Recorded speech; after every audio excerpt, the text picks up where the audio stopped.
Le premier meeting de Manuel Valls, c'était à Audincourt le 7 décembre dernier. Regardez ce reportage étonnant d'Hugo Petitjean. Arrivée de l'ex-premier ministre sur une chanson de Europe.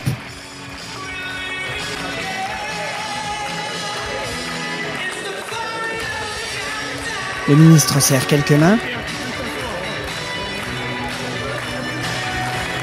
puis fait signe au public avant de rejoindre sa place.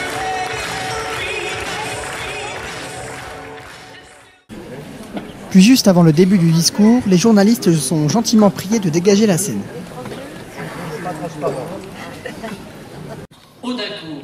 Commence alors le discours de Martial Bourquin, sénateur-maire d'Audincourt. Merci, mesdames et messieurs, chers amis, à vous d'être si nombreux pour ce premier débat de la primaire. Puis c'est au tour de Frédéric Barbier, le député de la 4e circonscription du département du Doubs. Cher Manuel, cher Martial qui nous accueille ici ce soir à Audincourt, cher Marie-Claude, chers conseillers régionaux, chers conseillers départementaux, chers élus, mesdames, messieurs, chers amis et chers camarades, personne ne peut être indifférent à la venue d'un Premier ministre.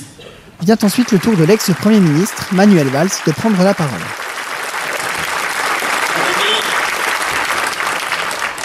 Merci pour votre accueil ici à Audincourt, cher Martial Bourquin et Frédéric Barbier.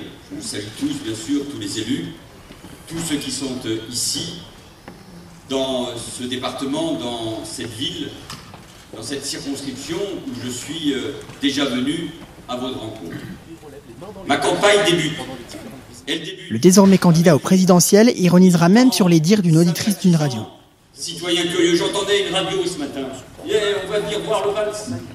On va voir ce qu'il a envie de nous dire. Il y avait même une dame qui disait « Il faut qu'il sourie ». Je souris avec lui tous. Puis il ironisera sur la coupure de courant dont il avait été victime en 2015 lors de sa venue au même endroit. La dernière fois que je suis venu, enfin l'avant-dernière fois, je souriais, il y a eu une panne d'électricité. Je crois qu'elle n'était pas tout à fait involontaire. Aujourd'hui, on a mis le paquet pour que ça tienne. Et ça tient. Et je suis fier de notre action, de ce que nous tous, la gauche, avons accompli, et ça n'est pas fini. Bernard Cazeneuve poursuit cette mission, avec là aussi le sens de l'État qui est le sien pour le redressement de notre pays. Je suis libre et je serai libre tout au long de cette campagne de vous écouter, d'échanger avec franchise, sans taire bien sûr ni les doutes, ni les critiques. Et je veux aller encore plus au fond des choses, à la rencontre de mes concitoyens, de mes rencontres. Ils doivent venir nombreux, vous devez venir nombreux, les 22 et 29 janvier 2017. Cette primaire n'est pas un congrès d'un parti, c'est une rencontre avec les citoyens, c'est une rencontre avec le peuple de France. Et moi je vais à la rencontre du peuple de France pour lui redonner une espérance, parce que la gauche doit s'identifier plus que jamais à l'espérance et à l'espérance pour les Français.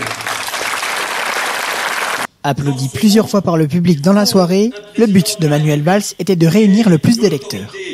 De l'expérience, qui sache montrer ce qu'est la France, c'est-à-dire un pays indépendant qui défend ses idées et ses valeurs. On ne s'improvise pas candidat à la présidence de la République. Et si je suis candidat à la présidence de la République, après le choix qui a été celui de François Hollande, c'est parce que je pense que je suis capable d'incarner la France dans ce monde d'aujourd'hui, d'incarner nos valeurs et d'incarner une France forte et généreuse. Je suis au centre, au cœur même de ce qu'est la gauche. Je corresponds cette alliance d'une république ferme. Il fit même une remarque ironique à un journaliste ayant fait tomber un bout de bois par terre. Je corresponds à ce qu'il faut. J'en ai une conviction. Faites attention au matériel pour la France. Et l'extrême droite est là, prête à bondir, prête à l'emporter et à tout emporter sur son passage. L'extrême droite, c'est bien sûr le danger pour notre démocratie, mais c'est d'abord le mensonge, la duperie pour les plus modestes. Là, la mise en cause des réfugiés qui fuient la guerre.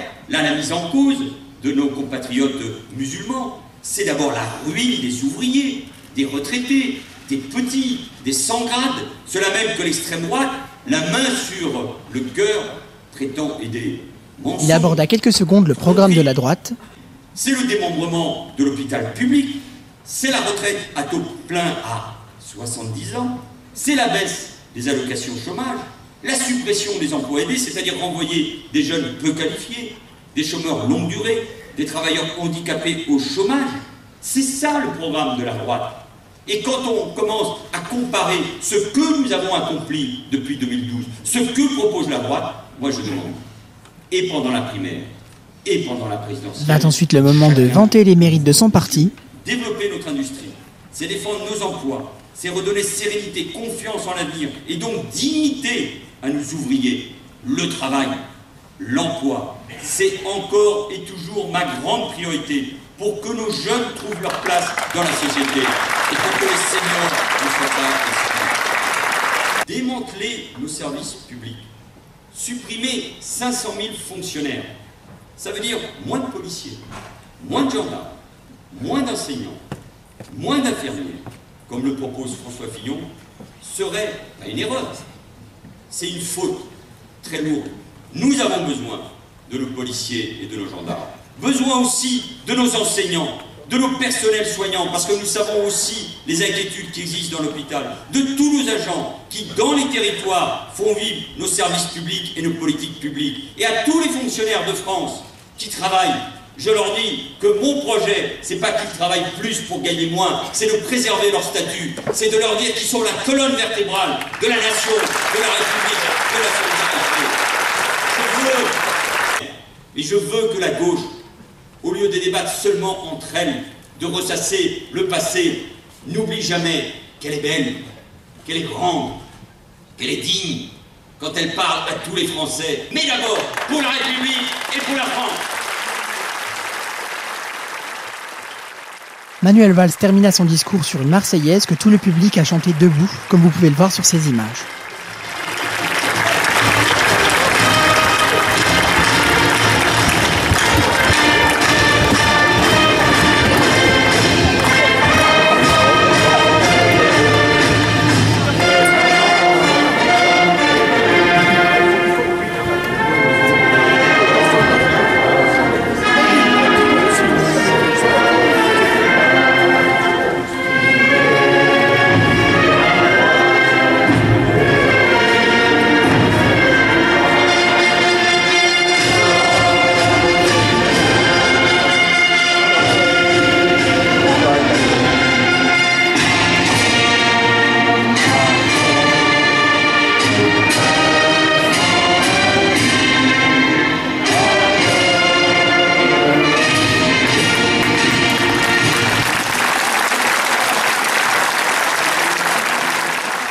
Et puis un journaliste d'ITélé a d'ailleurs fini par énerver le Premier ministre qui a terminé par filer droit vers les portes de sortie. Vous attendiez un accueil Oui.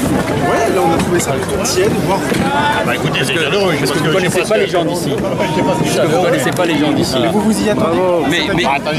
Enfin, c'est quand même incroyable ce que vous racontez. Il vous faut là. C'est les amis.